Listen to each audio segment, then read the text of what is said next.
My daughter said Mom's dead anyway, at the funeral home. I was holding Margaret's funeral program. October 14th, 2024. 35 years of marriage. Rebecca stood there in her designer heels, scrolling through party photos. Sophia only turns 8 once, Dad. The Ritz-Carlton is already booked. $50,000 down the drain if I cancel now. The funeral director's face went pale. My sister Sarah gasped audibly. While I was planning to bury my wife of 3 decades, my eldest daughter was prioritizing Instagram likes and pony rides. I didn't scream, I didn't beg. I just set down the funeral program and smiled. You're absolutely right, Rebecca. Do what you think is best. She actually looked relieved, immediately calling her event coordinator about the custom pink carpet delivery. She had no idea that her callous choice had just cost her a $55 million inheritance. Like this, if you believe actions have consequences. But I had 48 hours to make sure they did. Let me tell you about the 18 months leading up to that moment. Margaret was diagnosed with stage 3 pancreatic cancer in April 2023. The doctors gave her 6 months. She fought for 18. I was there for every chemo session, every midnight rush to the emergency room, every single doctor's appointment where they delivered increasingly devastating news. Rebecca visited twice in 18 months.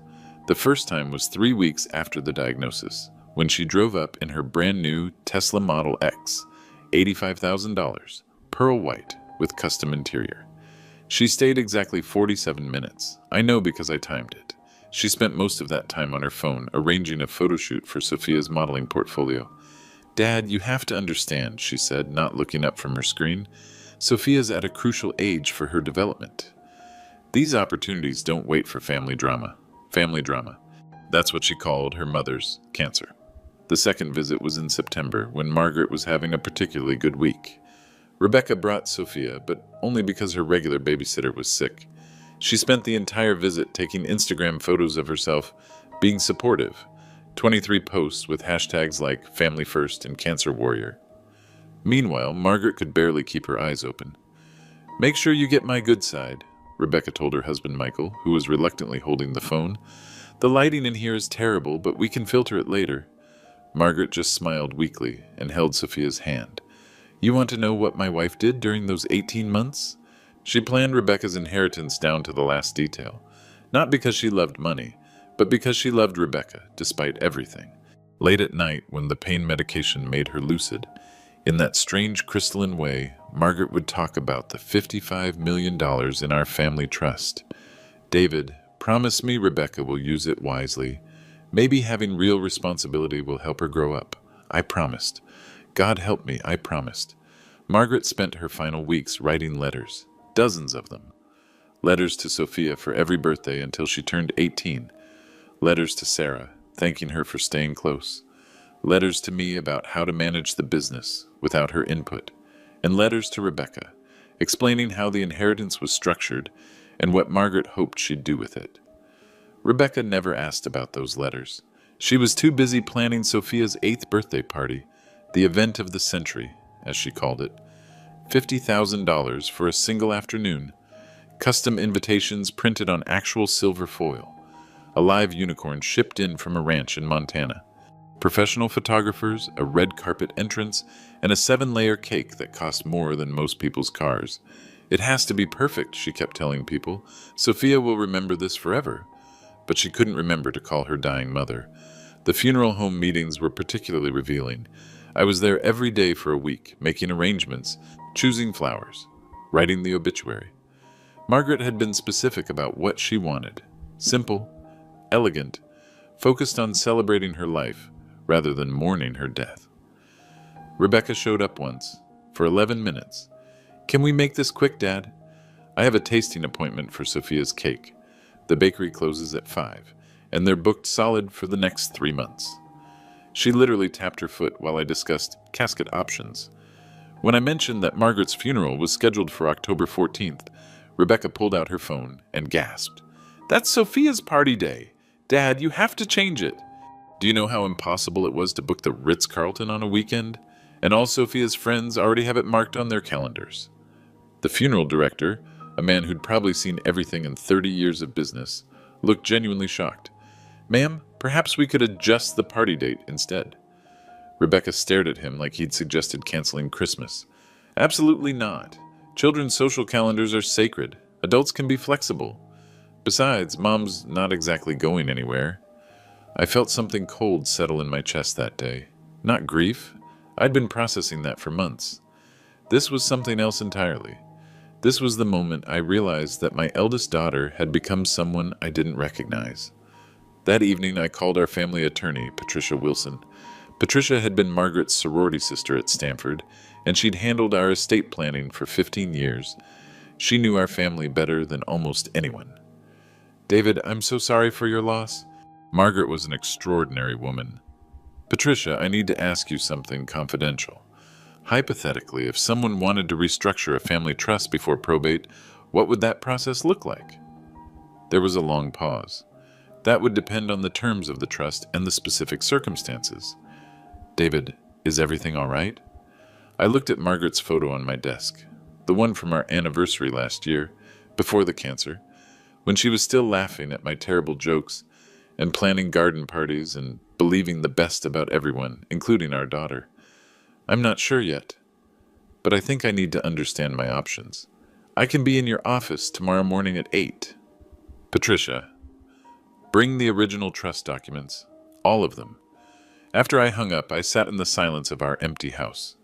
48 hours until Margaret's funeral. 48 hours until Rebecca's choice became permanent. You won't believe what I discovered in those legal documents. The phone call came at 7:23 a.m. the morning after Margaret's funeral. I was sitting in our kitchen, still in my funeral suit, drinking coffee that had gone cold hours ago. Margaret's memorial service had been beautiful. 340 people came to say goodbye. Rebecca's seat in the front row remained empty. Instead, she'd been at the Ritz-Carlton Peninsula Suite, throwing the most expensive children's party in Silicon Valley history. My phone buzzed. Rebecca's name appeared on the screen. Hey, Dad! Sorry I missed you yesterday. The party was absolutely incredible. Sophia looked like a real princess, and the photos are already getting thousands of likes. Michael's publicist thinks we might get picked up by some lifestyle magazines. I set down my coffee cup very carefully. Your mother's funeral was yesterday, Rebecca. I know. But honestly, Dad, it's not like she could tell the difference. And Sophia will never be 8 again. This was a once-in-a-lifetime moment. I walked over to the window where Margaret used to stand every morning watching the sunrise over our garden.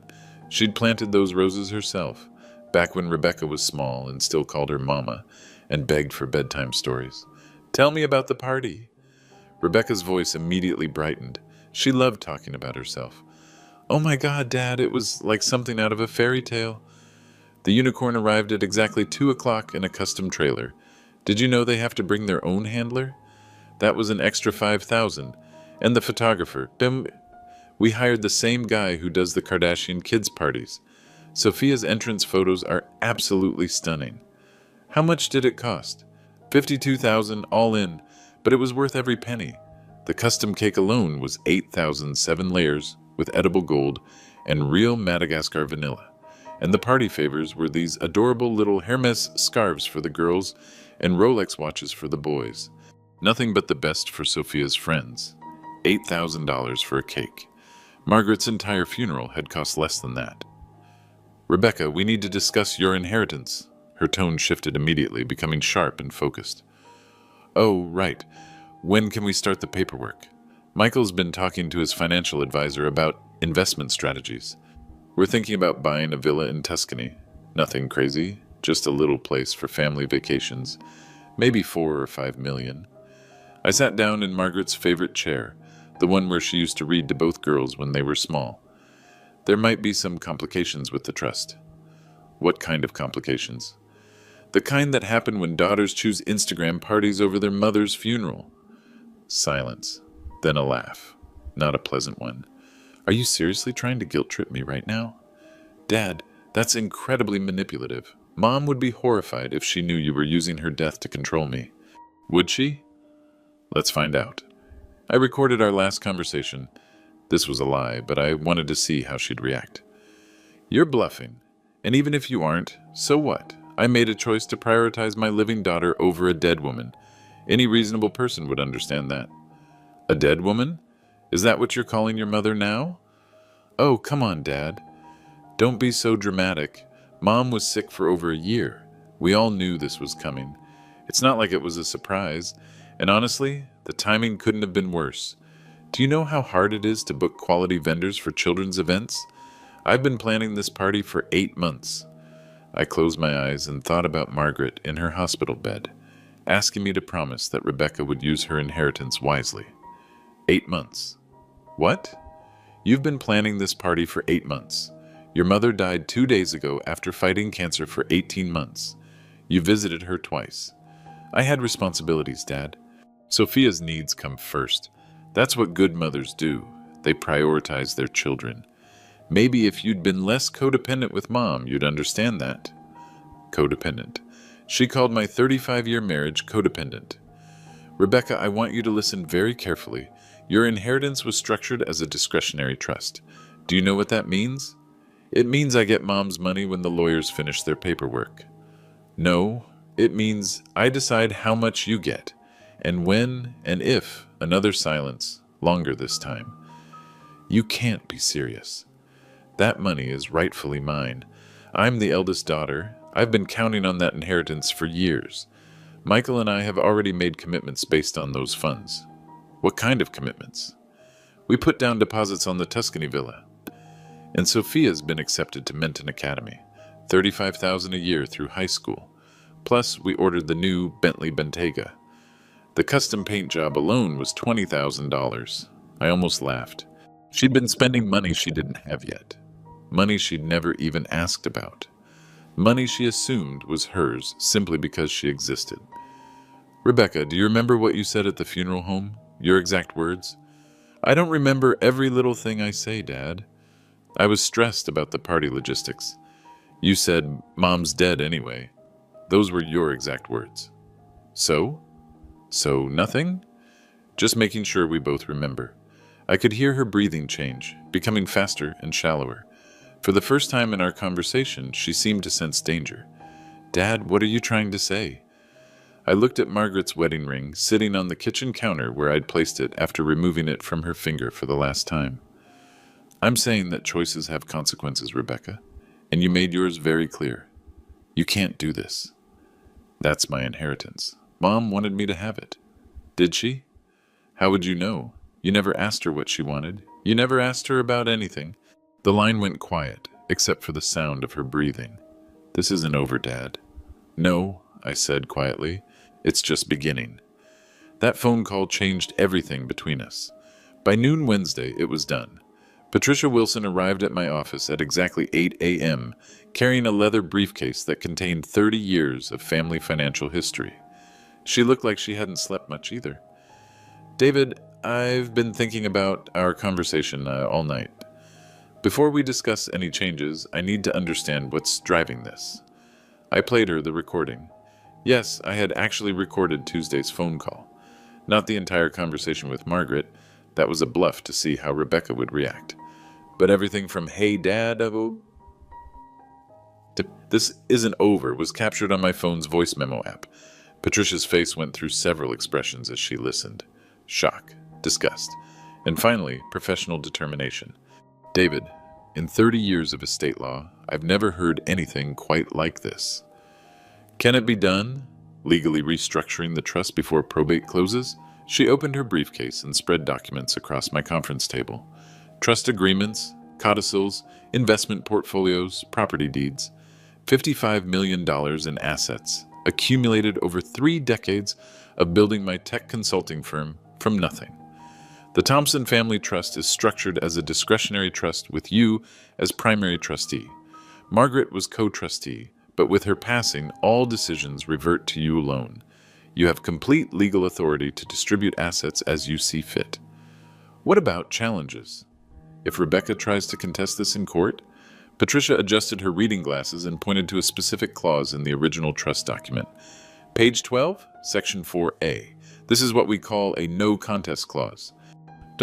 If any beneficiary challenges the trust distribution, they forfeit all rights to any inheritance whatsoever. Margaret specifically requested this language when we drafted the trust in 1995.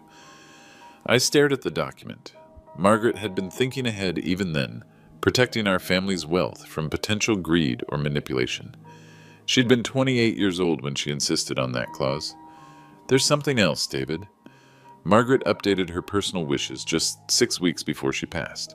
She left sealed instructions about charitable giving. Patricia handed me an envelope with Margaret's handwriting on the front. For David, to be opened only if circumstances require moral clarity. My hands shook as I broke the seal. Inside was a single sheet of Margaret's personal stationery, dated September 2nd, 2024. My dearest David, if you're reading this, it means our family is facing a crisis that requires difficult decisions. I've been watching Rebecca's behavior throughout my illness, and I fear she's lost sight of what truly matters. While I pray she'll find her way back to the values we tried to teach her, I cannot let my death enable further selfishness. The money we've built together should honor love, sacrifice, and service to others. If Rebecca cannot demonstrate these qualities, please consider redirecting our wealth to causes that will.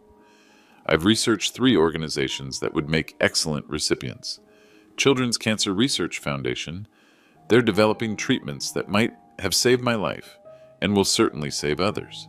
Stanford University Scholarship Fund, to help first-generation college students like we both were. Local homeless shelter expansion. Margaret's Heart House needs funding for their new family wing. Use your judgment, my love. I trust you completely. Forever yours, Margaret. P.S. Make sure Sarah knows how proud I am of her nursing career. She deserves to be rewarded for her loyalty and compassion. I read the letter 3 times before looking up at Patricia. She knew. Somehow she knew this day would come. Margaret was always the wisest person in any room. What do you want to do? I walked to my office window and looked out at the Silicon Valley skyline. Somewhere out there, Rebecca was probably posting more party photos and planning her next expensive purchase. Margaret was in the ground less than 24 hours, and our daughter was already spending an inheritance she'd never bothered to earn. I want to honor my wife's final wishes. All of it. I thought about Rebecca's laugh when she called Margaret a dead woman. I thought about the empty chair at the funeral. I thought about Margaret lying in her hospital bed, writing letters to a granddaughter she might never see grow up, while her own daughter was planning cake tastings. $30 million to Children's Cancer Research Foundation. $20 million to establish the Margaret Thompson Scholarship Fund at Stanford. $5 million to Sarah, who earned every penny by actually showing up when it mattered. Patricia was taking notes rapidly. That's $55 million, David. What about Rebecca? I picked up Margaret's wedding ring from my desk and held it up to the light. 35 years of promises kept, through sickness and health, until death finally parted us. Rebecca gets $1, symbolic inheritance so she can't claim she was forgotten, and she gets a letter explaining exactly why. Are you absolutely certain about this decision? I looked at Margaret's photo one more time. She was smiling, the way she always smiled when she was proud of me for doing the right thing, even when it was difficult. Schedule the paperwork for this afternoon. I want everything finalized before Rebecca realizes what's happening. By 5 p.m., the Thompson Family Trust had been completely restructured. Rebecca had no idea. Her $55 million inheritance had just vanished. She still thought this was temporary. The first sign came Thursday morning at 10:47 a.m. Rebecca was at Neiman Marcus in Palo Alto, celebrating Sophia's successful party with what she called a well-deserved shopping spree. She'd filled 2 carts with designer clothes, a $3,000 Gucci handbag, matching mother-daughter Burberry coats, and a set of Hermes scarves for her next charity luncheon. The credit card declined. I'm sorry, ma'am, but this card has been flagged by your bank. Do you have another form of payment? Rebecca pulled out her black American Express card, the one connected to the Thompson Family Trust account. It had a credit limit of $200,000, and she'd never had it declined before. Declined again. That's impossible, she told the bewildered sales associate. This is a black card. Run it again. Third decline. Rebecca stepped away from the counter, her face flushing with embarrassment as other customers began to stare. She called her bank from the store floor, speaking in increasingly agitated whispers. What do you mean the account is frozen? I'm Rebecca Thompson Hayes. My family has banked with you for 30 years. This is obviously some kind of mistake. The bank representative was polite, but firm. All Thompson family trust accounts had been placed on administrative hold pending estate restructuring. No transactions would be processed until further notice. Rebecca's next call was to her personal banker, Janet Chen, who'd been handling her accounts for 5 years. Janet, what the hell is going on? My cards aren't working, and some representative just told me my trust fund is frozen. This is insane. Rebecca, I'm so sorry for your loss. Your father contacted us yesterday about restructuring the family estate. As executor of your mother's will and primary trustee, he has the authority to freeze accounts during the transition period. Transition period? How long does this transition period last? That depends on the complexity of the estate and the trustee's decisions. I don't have specific timeline information. Rebecca hung up and immediately called me. The phone rang 6 times before I answered. Dad, what did you do to my accounts? I was in my office signing the final paperwork for the Margaret Thompson Scholarship Fund. Patricia was notarizing documents that would ensure $20 million would help first-generation college students for the next 50 years. I'm managing the estate, Rebecca. Just like the trust documents specify. But I can't access any money. My credit cards are frozen, my checking account is locked, and I have bills to pay. What kind of bills? Normal bills. The mortgage on our Saratoga house, Sophia's private school tuition, our car payments. Plus, I just placed a $20,000 deposit on Sophia's 10th birthday party planning. It's going to be even bigger than this year's. I set down my pen and looked at Patricia, who was shaking her head in amazement. Rebecca, Sophia's 8th birthday was 3 days ago. I know, but you have to plan these things years in advance to get the best vendors. The party planner I want is already booking 2026 events. If I don't secure her now, Sophia will have to settle for something ordinary. Ordinary. As if a $50,000 party was ordinary. How much money do you have in your personal accounts? The ones not connected to the trust?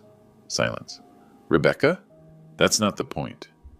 The trust money is my money. Mom promised it to me. When? When did she promise it to you? It was understood. I'm the eldest daughter. That's how inheritance works. I thought about Margaret's letter, still sitting on my desk. Her clear, careful handwriting explaining exactly why our family wealth should go to people who understood sacrifice and service. Actually, Rebecca, that's not how this inheritance works. The trust is discretionary. I decide how much you receive, when you receive it, and whether you receive it at all. You can't just cut me off. I have a lifestyle to maintain.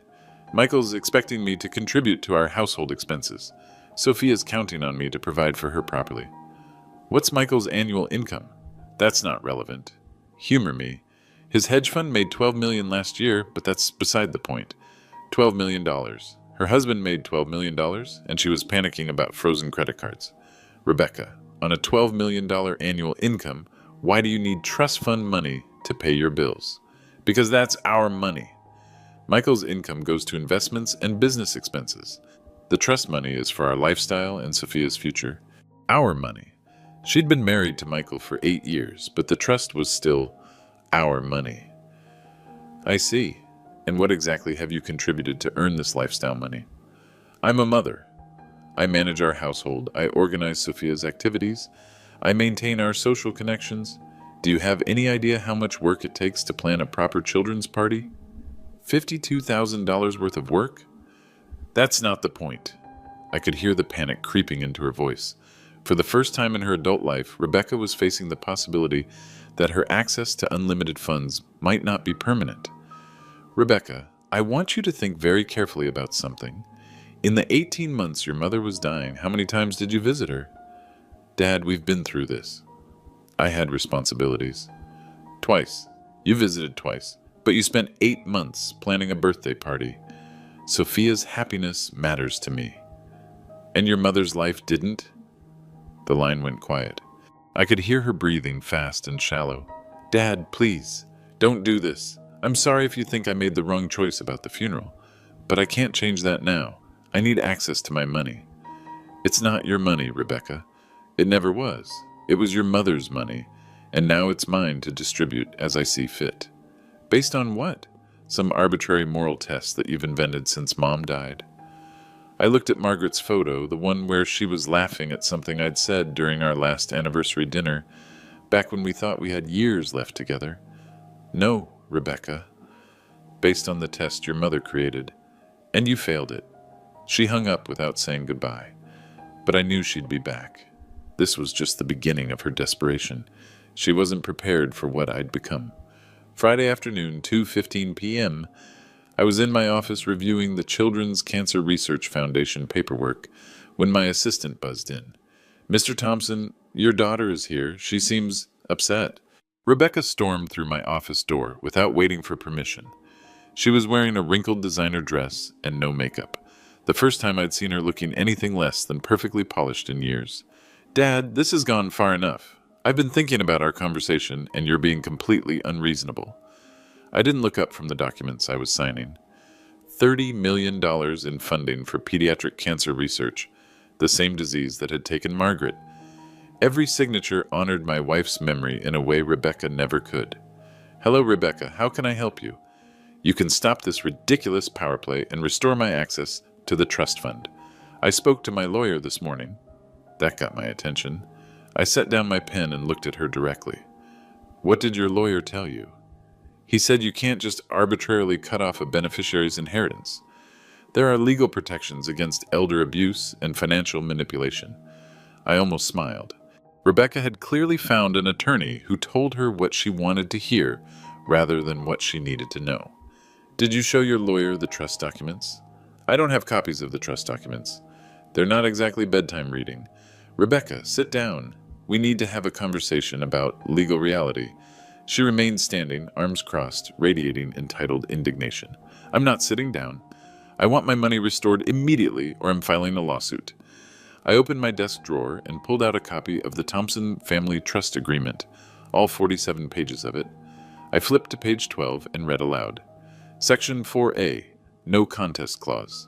If any beneficiary initiates legal action to contest the distribution of trust assets, said beneficiary shall forfeit all rights to any inheritance whatsoever. Rebecca's face went pale. "That's not enforceable." My lawyer said no contest clauses are just scare tactics. "Your lawyer is wrong."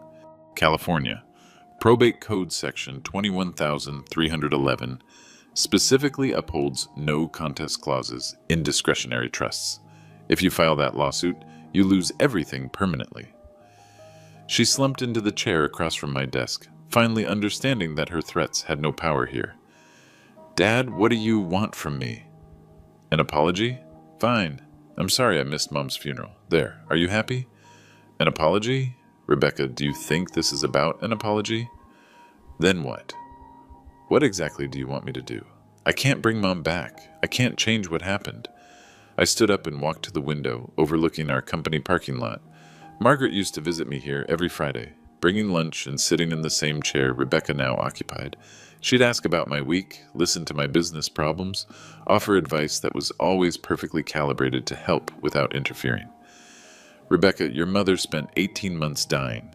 You visited twice. She wrote you letters you never read. She planned your inheritance down to the last detail while you planned birthday parties. And when I asked you to honor her memory by attending her funeral, you chose Instagram photos over saying goodbye." I explained all that. Sophia's party was already planned. "Yes, for 8 months. The same 8 months your mother was getting weaker every day, hoping you'd visit, hoping you'd call, hoping you'd show even the smallest sign that you cared about something other than your social media presence." Rebecca's voice became sharp, defensive. "I had a child to raise. I had responsibilities that Mom didn't understand because she was sick and depressed. I couldn't just drop everything to sit around a hospital room all day." I turned back to face her.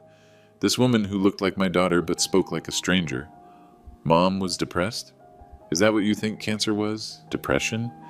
You know what I mean." She was always negative toward the end, always talking about death and family and boring old people stuff. Sophia needed positivity in her life. That's when I knew. Margaret had been right to include that sealed letter, right to prepare for this exact moment.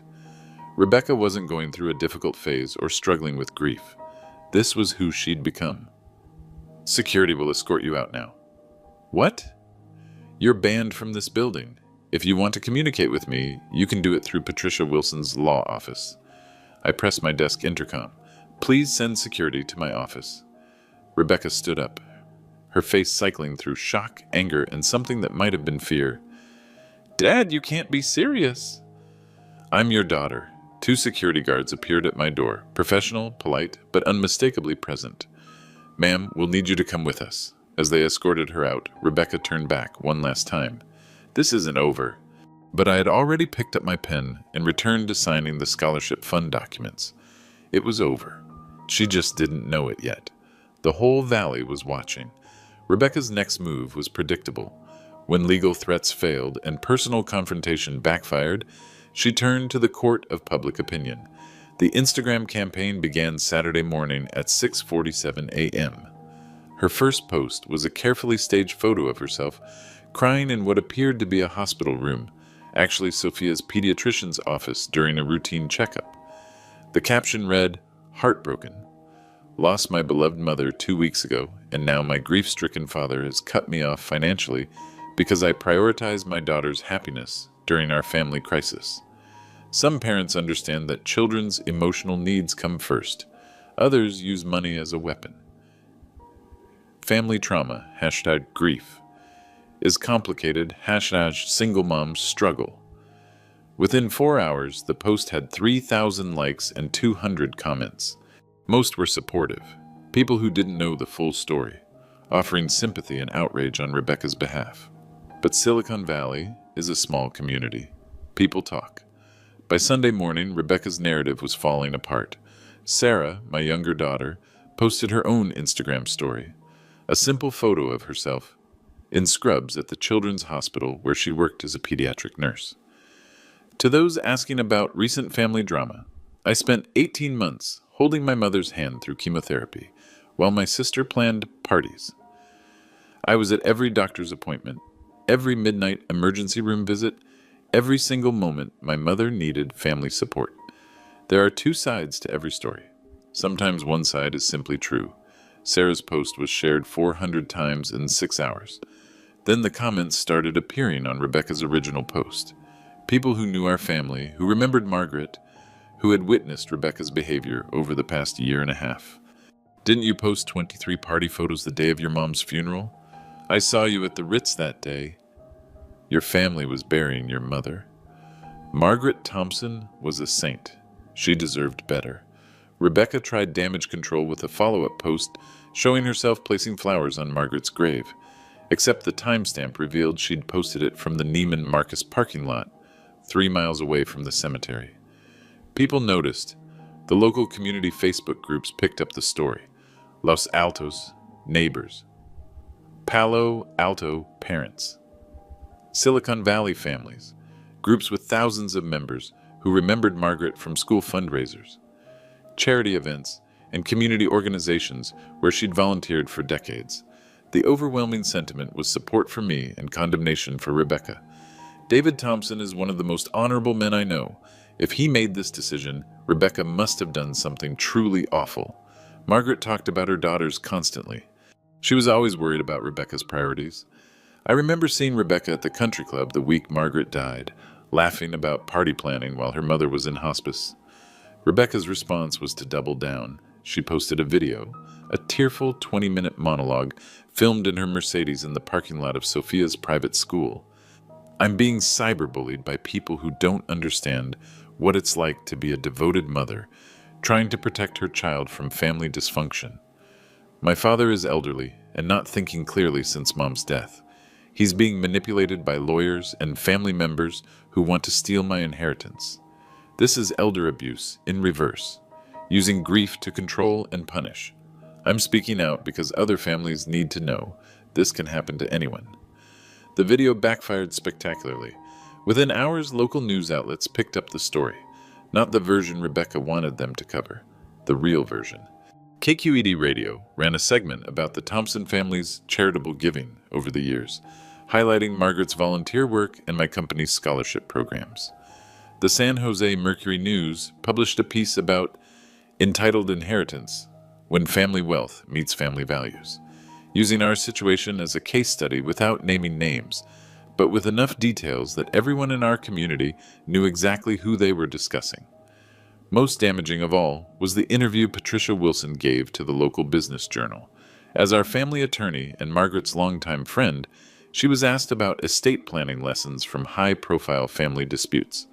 The wisest estate planning includes moral clauses and discretionary language that protects family wealth from being inherited by people who haven't earned it through character or contribution. Some parents enable destructive behavior by guaranteeing inheritance regardless of conduct. The most responsible approach is ensuring family wealth goes to family members who will honor the values that created that wealth in the first place. Every person who read that article knew Patricia was talking about Rebecca. By the end of the week, Rebecca's public sympathy campaign had completely backfired. Instead of generating support for her position, she'd inadvertently created a community-wide discussion about entitlement, family values, and the difference between grief and greed. The final blow came from an unexpected source. Michael's business partners. His hedge fund's clients were uncomfortable with the negative publicity surrounding his wife's very public family drama. In the investment world, perception matters more than truth, and Rebecca's social media meltdown was reflecting poorly on Michael's professional reputation. He asked her to stop posting about the inheritance situation. She refused. That's when I knew it was time for the final move. Every dollar had a purpose. The documentation phase took exactly 1 week. Patricia Wilson and I worked methodically, creating an irrefutable paper trail that would stand up to any legal challenge and honor Margaret's memory in ways Rebecca never could. The Children's Cancer Research Foundation received their $30 million on Monday, October 28th. The transfer was processed at 9:23 a.m., and by noon I had confirmation that the funds would immediately support 3 specific research projects: a new immunotherapy trial for pediatric pancreatic cancer, advanced genomic sequencing for early detection, and a compassionate care program for families facing terminal diagnoses. Dr. Elizabeth Martinez, the Foundation's director, called me personally. "Mr. Thompson, this donation will literally save children's lives. We can fast-track research that would have taken years to fund through traditional channels. Margaret's legacy will live on in every child who survives because of this work." I thought about Margaret in her hospital bed, asking me to promise that her suffering would somehow help others avoid the same fate. $30 million was doing exactly that.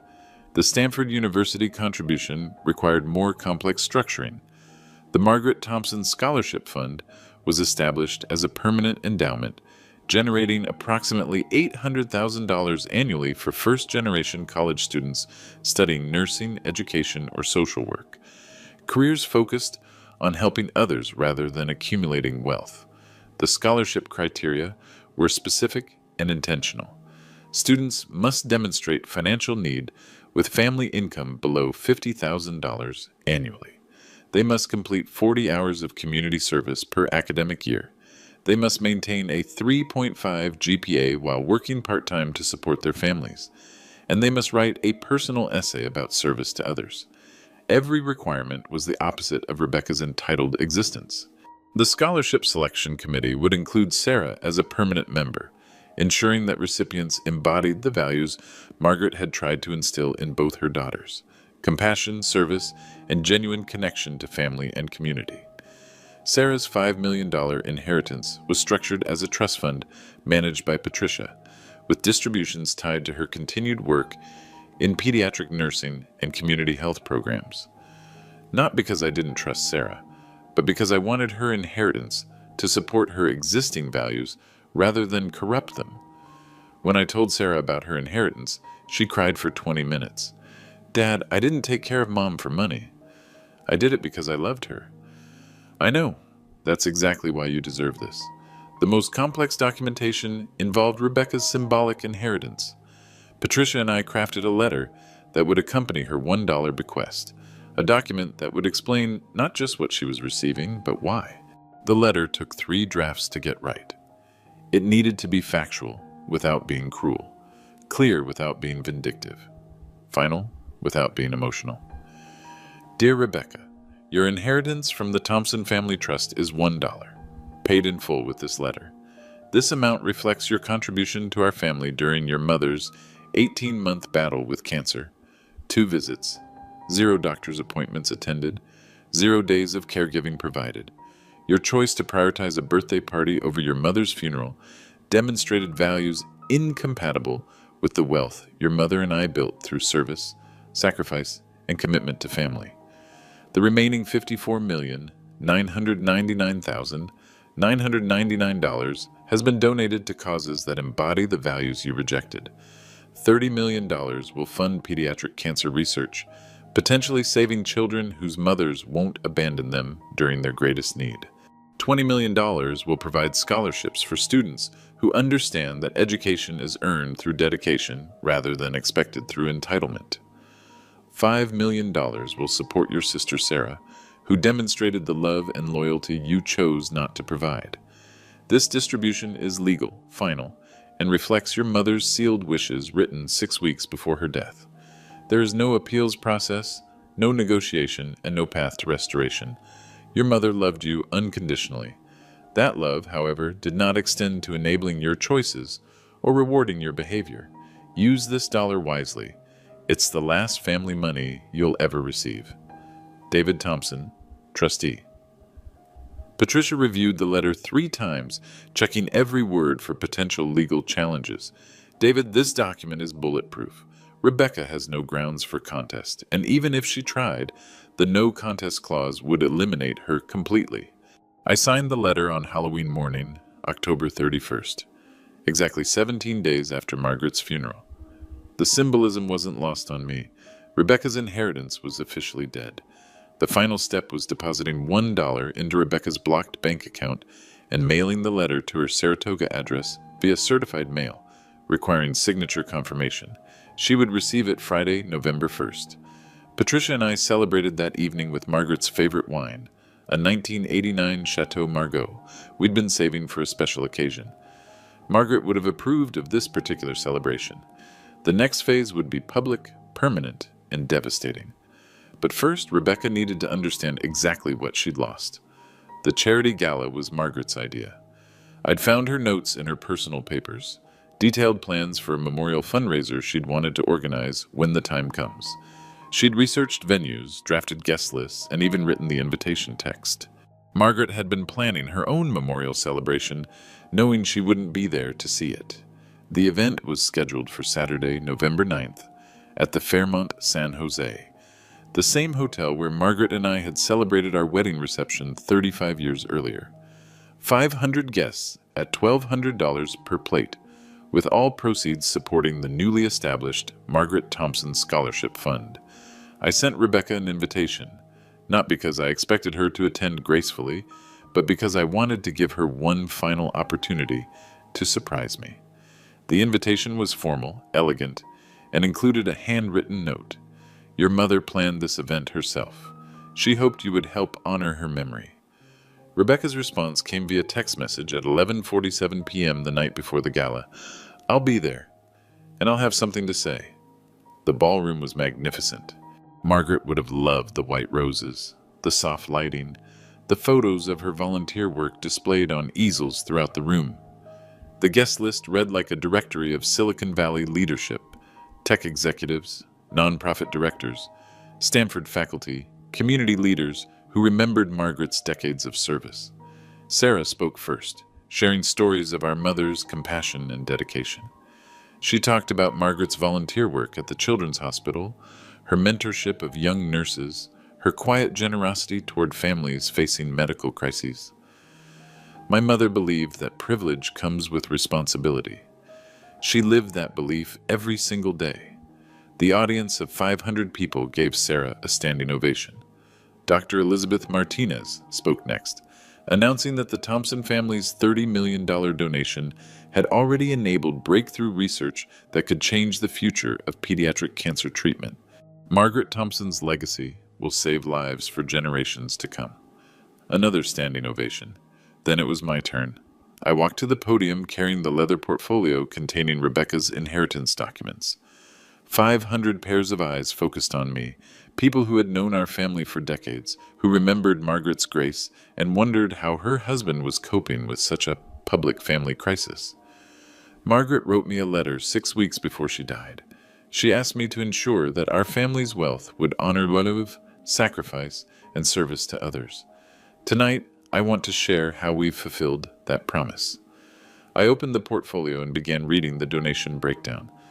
$30 million to cancer research, $20 million for first-generation college scholarships, $5 million to our daughter Sarah, who had earned every penny through her devotion to our family and her career in pediatric nursing. The audience was completely silent, understanding that something significant was unfolding. There was one remaining beneficiary to address. Our eldest daughter, Rebecca, received her inheritance last Friday. That's when Rebecca stood up. She was sitting at table 12 near the back of the ballroom, wearing a stunning black Valentino dress that probably cost more than most people's monthly salary. She'd brought Michael and Sophia, clearly intending to use her family as visual props for whatever statement she planned to make. Dad, since you're sharing family business publicly, let me add some context your audience deserves to hear. The ballroom went completely silent. 500 people turned to watch what was about to unfold. I received my inheritance last Friday. $1, a single dollar, along with a letter detailing why my grief-stricken father chose to punish me for prioritizing my daughter's emotional well-being during our family crisis. She was speaking loudly enough for everyone to hear, her voice carrying the trained projection of someone accustomed to commanding attention at social events. What my father hasn't told you is that he's using my mother's death to control and manipulate his own children. He's weaponizing charity to punish family members who don't meet his arbitrary standards of behavior. I remained calm at the podium, waiting for her to finish. I made a difficult choice to attend my daughter's birthday celebration instead of my mother's funeral. As a mother myself, I prioritized my living child over a dead parent. Any reasonable person would understand that decision. Audible gasps from several tables. Margaret had been beloved in this community, and Rebecca had just called her a dead parent in front of 500 people who had come to honor her memory. Rebecca continued, her voice becoming more shrill with each sentence. My father has stolen my inheritance and given it away to strangers, while his own granddaughter will now struggle financially because of his vindictive choices. She gestured towards Sophia, trying to use the 8-year-old as a sympathy prop. That's when I decided to respond. Rebecca, thank you for that clarification. Since you've chosen to make this public, let me share some additional context. I pulled out my phone and opened the voice recording app. This is a recording of our phone conversation on October 15th, the day after your mother's funeral and your daughter's party. I pressed play. Rebecca's voice filled the ballroom through the sound system. Oh my God, Dad, it was like something out of a fairy tale. The unicorn arrived at exactly 2 o'clock. 500 people listened in stunned silence as Rebecca described her $52,000 party in gleeful detail while dismissing questions about her mother's funeral. Then came the devastating moment. I don't remember every little thing I say, Dad. I was stressed about party logistics. So what if I said Mom's dead anyway? That's not the point. The recording ended. The ballroom was absolutely silent. Rebecca's face had gone completely white. She clearly hadn't realized our conversation was being recorded, and hearing her own words played back in front of the entire community was devastating. But she wasn't finished. That recording was made illegally. Dad violated my privacy and manipulated a grieving daughter during a vulnerable moment. I returned to the microphone. California is a one-party consent state, Rebecca. The recording is completely legal. But more importantly, these weren't words spoken in a moment of grief. You were calling to demand immediate access to your inheritance while describing your party expenses in detail. I pulled out the final document, Rebecca's inheritance letter. Since you've made our family business public, let me read the letter that accompanied your $1 inheritance. Dad, don't... But I was already reading. Dear Rebecca, your inheritance from the Thompson Family Trust is $1, paid in full with this letter. This amount reflects your contribution to our family during your mother's 18-month battle with cancer. 2 visits, 0 doctor's appointments attended, 0 days of caregiving provided. I read the entire letter aloud. every word, every specific detail about her absence, her choices, and the consequences.